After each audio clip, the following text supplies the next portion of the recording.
Before we get started, a very special thank you to Poner and Timey for supporting the show. Poner dubbed this episode the pinnacle of rap battles as a whole, essentially declaring this the ERB magnum opus. He remembered the excitement he felt the day that this one was released, and said that he's never quite felt that the same since. An instant classic, with Bentley Green being one of the best guest performers the show has seen, which is incredible since he was only 10 at the time. Peter, meanwhile, gave his all with the MJ performance, to the point of experiencing mental and physical exhaustion. And Lloyd made a great Elvis, but Lloyd makes a great everything. And Poner, honestly, you took the words right out of my mouth. And Timey wanted to ask, who gave Elvis the better rep, ERB or Baz Luhrmann? And honestly, Timey, it's gonna be the Elvis movie with Austin Butler. It's very rare that a piece of media rehabs someone's image the way that that movie did. Like, it single-handedly made Elvis more relevant than he's been in at least 20 to 25 years. That said, it also gave us spooky Dutch Tom Hanks, and I'm not okay with that. Thank you guys for supporting the show, thank you everyone out there, and let's get it on.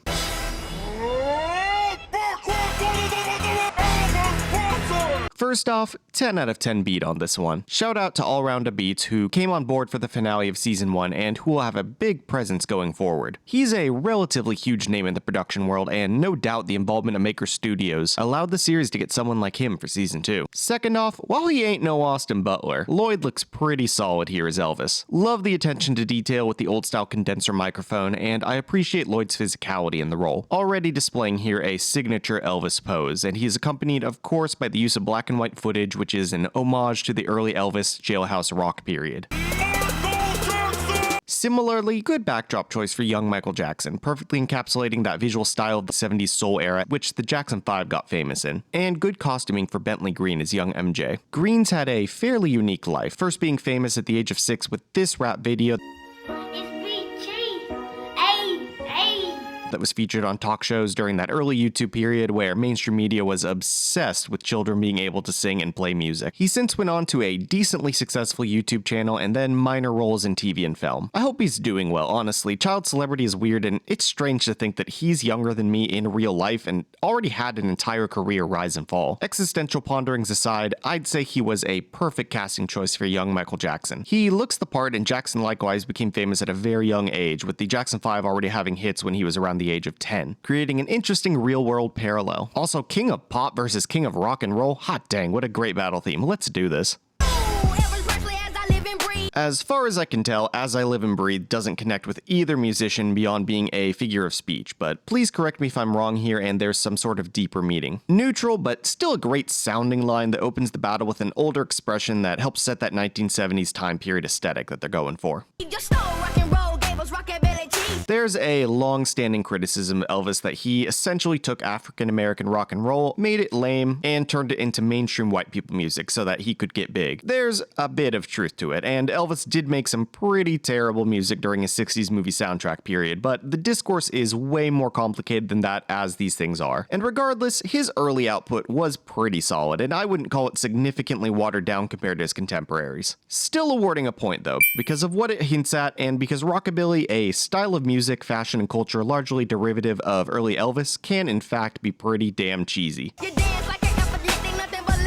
That's tough. I get what it's saying, and MJ dissing Elvis's dance moves makes sense since, by comparison, Jackson could basically outdance anybody, but A, I don't think Elvis danced bad at all, and B, I don't think we can use epileptic as a diss like that. I'll say neutral though. I don't think it's bad, but maybe misguided.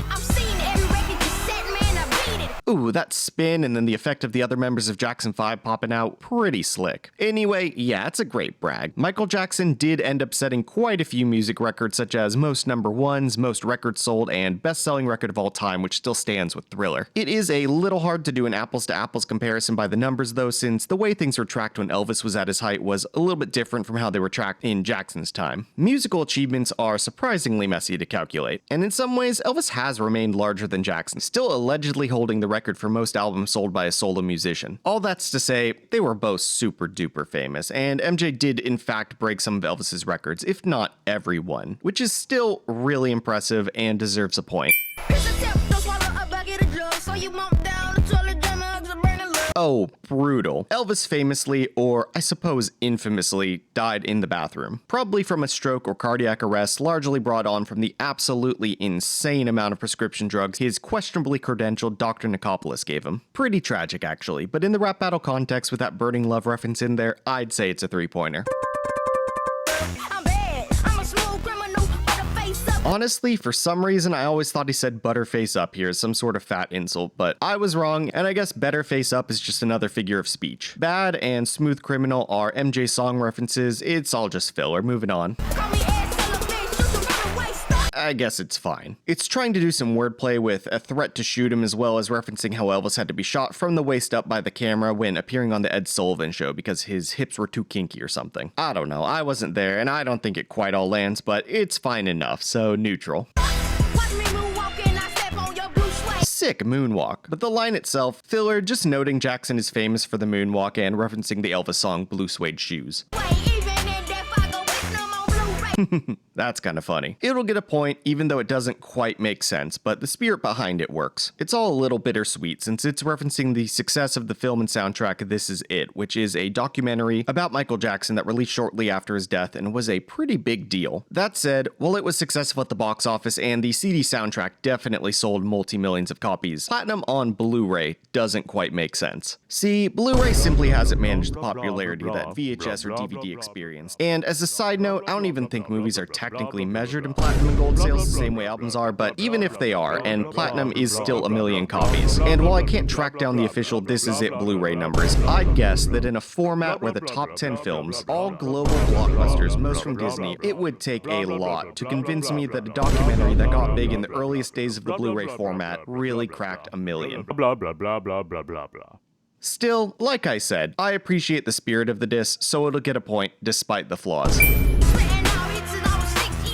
Not quite. As mentioned, this line could apply to Bentley Green himself depending how you define a hit, but the Jackson 5 didn't even release a single until 1968 when MJ was 9, and had an actual hit the next year when he was 10. This may be a little pedantic, but unlike with the Blu-ray line where researching This Is It sales in 2012 would have been a bit difficult, Googling what year the Jackson 5 first had a hit would have been really easy, and the writers could have just fact-checked. It's not an egregious error, but it takes for me what could have been a decent brag down to a neutral line.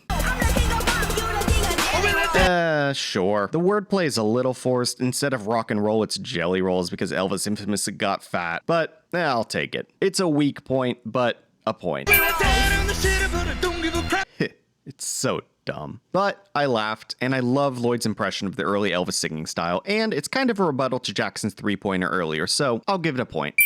You ain't gonna have the badass battle rap that I have. I got one for your monkey. I love what they have Elvis do here. He performs his first lines of his first verse replicating the structure of Blue Suede Shoes, which, side note, was the opening track on Elvis's first album release. In this style, they list off basically whack parts of Michael Jackson's life, starting with One for Your Money being switched to One for Your Monkey, which is a reference to Bubbles. Bubbles was a chimp that Michael Jackson got as a baby and was with him a lot in the 80s and early 90s, to the point of him even featuring in the Moonwalker video game. Eventually, Bubbles grew up and became a full-grown chimpanzee, which, yeah, there's a reason we shouldn't keep these things as pets, but Bubbles was sent to a chimpanzee care center where he's actually still alive as of the recording of this video. It was a pretty crazy thing for anyone to do, and I think the mere mention of it in the battle is fair enough for a point, especially when performed so well. Yeah? What about his clothes? Unlike the Bubbles reference, this one's not self-evident enough. I mean, I don't even really know which clothes he'd specifically reference here for the disc, since MJ usually dressed fly as hell. I guess neutral.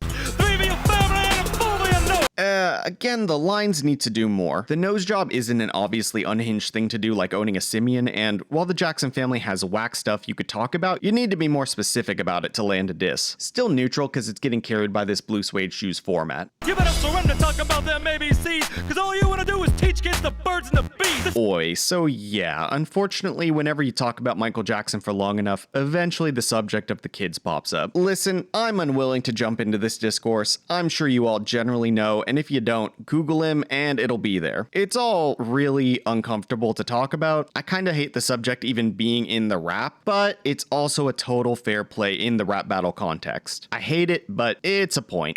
This is the big time Jacko, no dress rehearsal. Jacko's a popular nickname for Michael Jackson, and It's the Big Time, Not a Dress Rehearsal is another filler line in the same spirit as Jacko's As I Live and Breathe opener, with a dress rehearsal being essentially a full practice run of a live performance. Neutral lines, but good neutral lines. Light you up like your hair in a Pepsi commercial. Michael Jackson infamously had a mishap while shooting an ad for Pepsi. Apparently, hairspray is quite flammable. It's a point. I can tell you're angry, but I can't comprehend it. I stole from black culture. Why are you offended? An absolutely wild, unhinged diss that I can't believe they went for, to be honest. I don't exactly love Lloyd's delivery on this one. He does some minor hand gestures, but I don't think he quite emphasizes some of the words to really convey what's being said here. The stole from black culture line is a reference in the same vein, and I guess arguably a response to the rockabilly cheese line. And the why are you offended follow-up is referencing an ugly bit of discourse surrounding Michael Jackson's skin color and racial heritage that media, especially in the late 90s and 2000s, really latched onto. It's a bit like the previous line with the kids, where I hate that it's in the battle, but god damn it, it also is a good diss.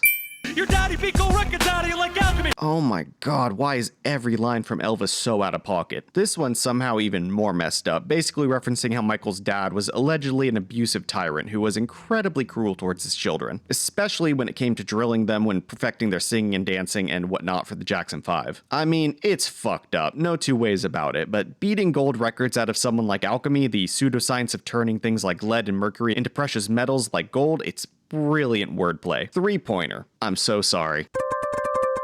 Don't make me spank you and dangle your ass off a roof balcony. This one references when Michael Jackson, for some reason, held his child over a balcony, and of course, yeah, it was another media field day. It's a point, same reasons as all the other ones. I feel dirty after all this. Ooh, it's about time for a thriller. Didn't lose any chocolate, I just added vanilla. I love this moment. Bentley Green transforming into Nice Peter, marking the transition from young Jackson 5 era MJ to the adult bad era MJ, with the skin color change from black to white, the outfit change from the flowery 70s duds to the iconic smooth criminal suit, and the ooh, mimicking one of Michael Jackson's signature vocal stylings, which you'll hear more of sprinkled throughout the verse. There's the iconic crotch grab, and why the hell is Peter able to deliver one of the most accurate MJ impressions I've ever seen? It's a point. Vanilla, I'm going off the wall. I won't stop till I get enough. More neutral lines. Off the Wall was Jackson's first big solo album, and Don't Stop Till You Get Enough is one of his biggest hits, and a personal favorite MJ song for me. Good stuff, but not quite point worthy. Whooping your big fat ass with my sonic glove. Elvis famously got fat. As we've said, Jackson wore the iconic single sequin glove starting in the early 80s, specifically getting famous in 83 during the TV special for Motown's 25th anniversary. Line's just funny and contains a good reference. I think it's a point. How you gonna talk about the birds or bees when you met your own wife when she was only 14? Damn, that's cold. But yeah, fair play. And you made $1, she came to me. Damn, even colder. Yeah, Jackson married Lisa Marie Presley. I took her to my Neverland ranch to God damn, the coldest. Yeah, not much to say. Neverland Ranch is Michael Jackson's famous estate. 3-pointer. You should've stayed in the army, dude. Come on. I think he's saying if Elvis stayed in the army, he would have stayed more in shape, I guess. I don't know. They don't quite build up this diss enough, but whatever, it's fine, neutral. Even Tito looks better than you. Let me look something up. Oh man, what's wrong with Tito? Dude looked fine. Nah, this doesn't feel in character for Michael Jackson, and Tito literally just looked like a guy. Justice for my boy Tito. He did not deserve to catch a stray like this. I'm singing, you're singing, don't be. Kind of a weird one. Scream is a Jackson song, and Don't Be Cruel is an Elvis song. They don't really do anything with that, and it feels kind of wonky. It's like, yeah, you sure are screaming there, Michael. Good for you, bud. I don't know. I'm saying a soft neutral, tilting negative, but barely staying upright. Oh, there's only one crown, baby, let the one king rule. Solid enough closer, I suppose. Neutral, but making a good reference to the theming of the battle, King of Pop versus King of Rock. You're a creeper, dude. You like to grab your own winger. Not quite sold on that. Sure, yeah, the crotch grab is mentioned, and sure, yeah, the birds and the bees, ABCs stuff, but I don't know. Wanger's a bit of a goofy-ass word for a serious allegation, and I just don't think the groundwork was laid for the line to land. Sidebar though, the switch to 70s era jumpsuits, big belts, rhinestone Elvis is also great. I love that both characters get an age up and costume change this battle. I don't let you marry my daughter because I knew you'd never bang her. Dang it, I get it, I really do, but the fact is, Elvis had no part in letting MJ marry his daughter. He was long dead by the time that happened. As much as I'd love to give a point, the bad history aspect of the line is too egregious, so it stays neutral. You think you're tough? Man, you look like Tootie. Hold on, let me look something up. Yeah, okay. That's a point. I was badder than you in my Blue Hawaii movie. Nah, Elvis, you really weren't. Neutral because the line sounds good, but Blue Hawaii was no bad. You lost your damn mom, that's why the cast in The Wiz. Again, just not quite sold. I get the idea. Jackson played the Scarecrow in The Wiz, which was the 70s soul-themed reimagining of The Wizard of Oz, but it's not really funny or shocking in the way that the first verse lines were, and while I get that Jackson played the Scarecrow who wants a brain, it doesn't even really make sense with the timeline, since Jackson was in The Wiz way before the media started portraying him as crazy. Like a sad white woman who never got to be a kid. Similar thing again, it's almost there, but I'm just not sold on the thing. I'm out before you try to hold me and free your willy. Okay, and we're back. That one worked. Later, weirdo. Elvis is leaving the building. Kind of funny, we have a literal mic drop moment, but it's not actually a 3. It doesn't really say enough to justify that, but I'm willing to award a point for the Elvis is leaving the building line, which in his later shows was how they would announce to the audience that Elvis was not coming back for an encore. Sure, it's an obvious way to end things when you're doing a 70s Elvis portrayal, but it is performed well.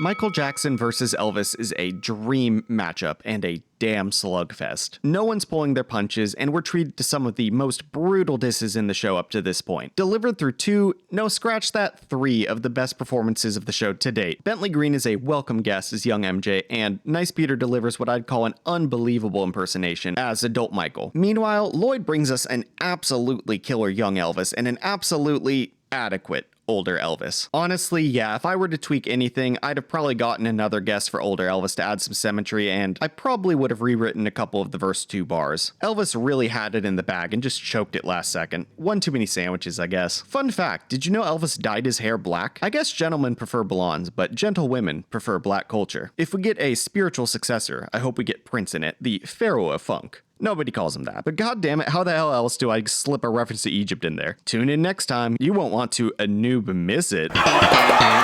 Geez, I hope the next battle isn't pyramid. Something, it's time to duel.